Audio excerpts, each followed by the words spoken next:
कि मैं नहीं होऊंगा तो घर नहीं चलेगा, मैं नहीं होऊंगा समाज का क्या होगा, मैं नहीं रहूंगा देश का क्या होगा।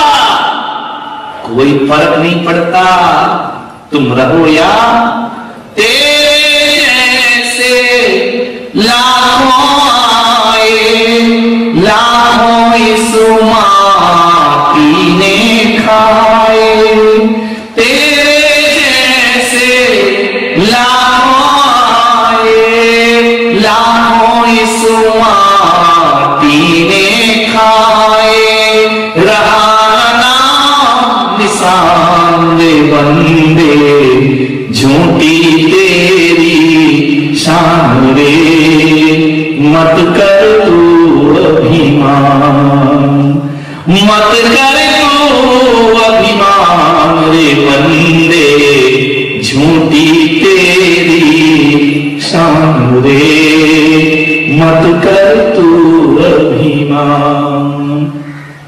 तेरे पास है हीरे मोती, मेरे मन मंदिर में ज्योति, तेरे पास है हीरे मोती, मेरे मन मंदिर में ज्योति, कौन हुआ धनवान रे बंदे झूठी तेरी शान रे, मत कर तू अभिमान।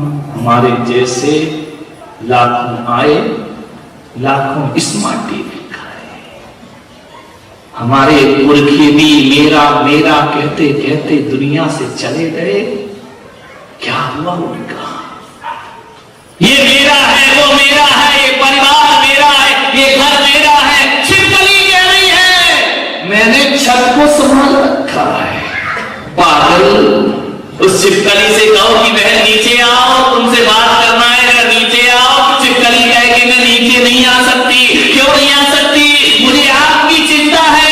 मेरी क्या चिंता है? बोले मैं यहां से हट गई तो ये छत गिर जाएगी और तुम मर जाओगे। छिपकली की सोच है तुम्हारी। मैं नहीं रहा तो गृहस्थी कैसे चलेगी, मैं नहीं रहा तो परिवार कैसे चलेगा।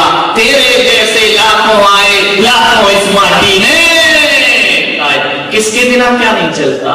देश के प्रधानमंत्री राष्ट्रपति चले जाते हैं, देश में कोई फर्क नहीं पड़ा करता है।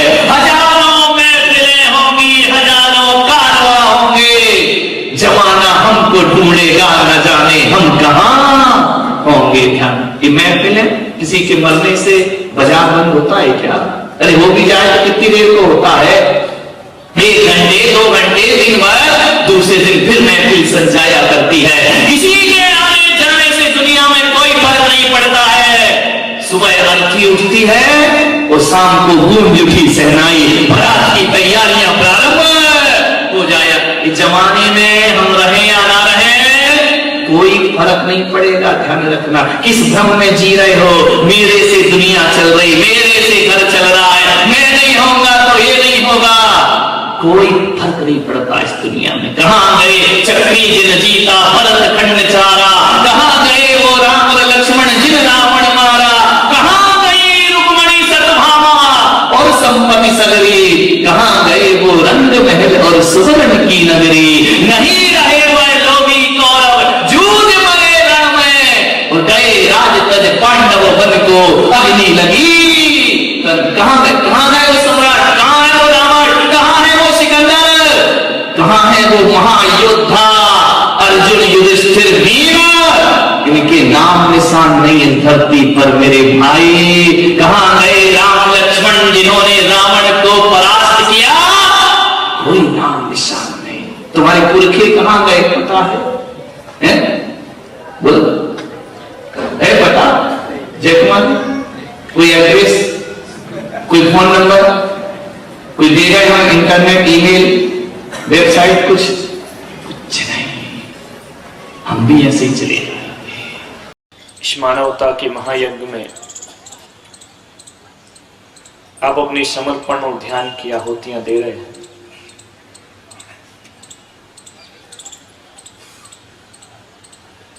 और ये मान करके चलिए कि इस दुनिया में कुछ भी व्यर्थ नहीं होता है। लोगों ने हमसे कहा कि साधु संत इतने प्रवचन करते हैं फिर देश सुधरता क्यों नहीं है। मैंने कहा कि एक चौकीदार रात भर चिल्लाता है जागते रहो जागते रहो जागते रहो, फिर भी लोग जागते क्यों नहीं है। जो जागता है वो चोरी होने से बच जाता है और जो सोता है उसके घर चोरी हो जाती है। चौकीदार का काम आवाज लगाना है। जैसे चौकीदार की एक ड्यूटी है कि वह रात भर कहेगा जागते रहो जागते रहो, बस पुलक सागर की भी एक ड्यूटी है और इस ड्यूटी को मैं ब्यूटी बना करके जिया करता हूँ। जो जाग जाते हैं वो संभल जाते हैं, जो नहीं जाग पाते हैं उनके घर लुट जाते हैं। सतगुरु दे जगाए, सतगुरु जगाने का काम करते हैं। तुम तो इतने बेईमान हो कि खुद ही अलार्म भरते हो कि सुबह 4 बजे उठना है, और जैसे ही घड़ी जगाती है उसको 2 पढ़ते हैं, चुप थोड़ा और सो लेते हैं। तब क्या करें तुम्हारे साथ। आकाश से पानी गिरता है, वो खेतों पर भी गिरता है, वो बगीचों पर भी गिरता है, वह मकान पर भी गिरता है, वह मंदिर पर भी गिरता है।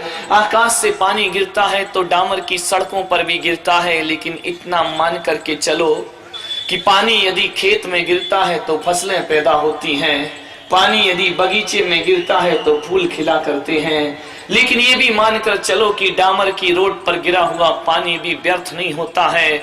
मैं मानता हूं कि वहां फसल नहीं आती है, वहां फूल नहीं खिलते हैं, लेकिन गिरा हुआ पानी गोबर के धब्बे जरूर धो देता है, रोड की सफाई जरूर कर दिया करता है। अभी आपको निर्णय करना है कि आप खेत हैं कि खलिहान है कि बगीचे हैं कि डामर की पक्की सड़क है। इस सोचना आपको है मेरे भाई। बादल का काम बरसने का है और संतों का काम उपदेश देने का है। कितना ग्रहण होता है, कहां गिरता है, उसकी उपयोगिता वहां जाकर सिद्ध होती है। मैं जावरा में था, बड़ैया जी वहां से आए हैं अपनी टीम को लेकर। एक ऐतिहासिक आयोजन जावरा में किया गया। इसका मतलब ये नहीं कि मंदसौर में नहीं हो रहा है। शुरू में मुझे लग रहा था, लेकिन आज समझ में आया कि मंदसौर में जवानों में नहीं बूढ़ों में भी जान हुआ करती है, और उन्होंने वह कार्य कर दिखाया। जावरा में एक परिवार जिसके बेटे का मां से बरसों से केस चल रहा है अदालत में, लेकिन जब उसने मेरे प्रवचन सुने, उसने जाकर माँ बाप के पैर छुए और कहा कि अब कोई केस अदालत में नहीं चलेगा, बहुत अलग रह चुके, अब साथ साथ जीवन बिताएंगे। ये परिवर्तन है, भावनाएं बदलती हैं।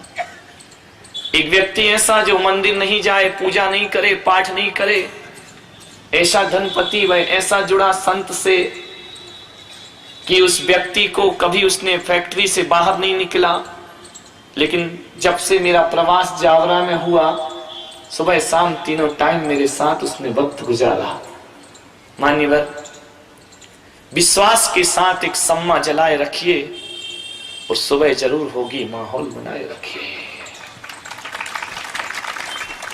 एक बूढ़ा था,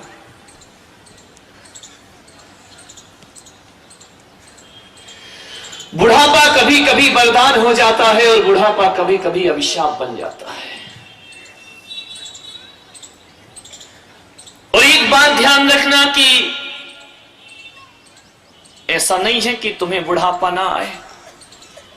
हाँ, दुर्घटना के शिकार हो गए तो जवानी में ही चले जाओगे, लेकिन यदि पूरी आयु जी है तो बचपन भी आएगा, जवानी भी आएगी और मरने से पहले बुढ़ापा भी आएगा। और ये बात भी ध्यान रखना कि बचपन के बाद जवानी आती है, जवानी के बाद बुढ़ापा आता है, और बुढ़ापे के बाद कुछ नहीं आता, फिर आदमी दुनिया से जाता है। उसके बाद कुछ नहीं है बुढ़ापे के बाद, फिर आने का इंतजार मत करना, फिर चलने की तैयारी करना।